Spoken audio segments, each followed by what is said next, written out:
Pinabubuo ng isang kongresista ng Transition Committee si DILG Secretary Benhur Abalos Jr.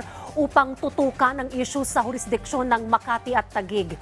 Habang si Senator Christopher Bongo tiniyak na ibabalik ang tinapyas na pondo ng DOH sa 2024 proposed budget. Yan at iba pa sa Express Balita ni Naomi Tiburcio.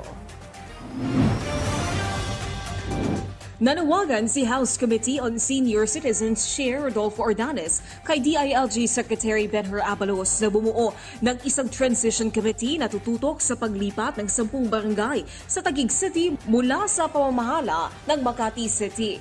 Kaluhok dapat dito ang DSWD, DBM, TOF, PNP, DOH at PhilHealth.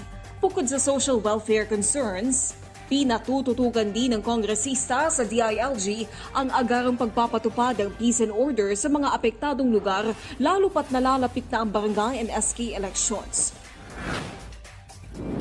Nagsimula namang mamahagi ng school supplies ang lokal na pamahalaan ng Taguig para sa mga mag-aaral sa lungsod, kabilang ang mga nakatira sa 10 bagong EMBO barangays. Kasabay nito ang formal na paglulunsad ng Lifeline Assistance for Neighbors in Need o LANI Scholarship Program para sa mga mag-aaral sa EMBO barangay. Nagpasalamat naman ang DepEd sa pagtutok ng LGU sa mga estudyante.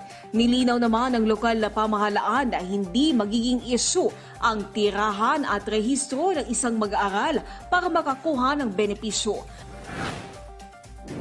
Tiniyak ni Senate Committee on Health Chair at Senator Bongo na itutulak niya ang pagbabalik ng tinapyas na 10 bilyong pisong pondo sa 2024 proposed budget ng Department of Health. Ayon kay Senator Go, hindi dapat tinatapyasan kundi tinadagdagan pa ang pondo ng DOH dahil nakasalalay dito ang kalusugan at buhay ng mga Pilipino.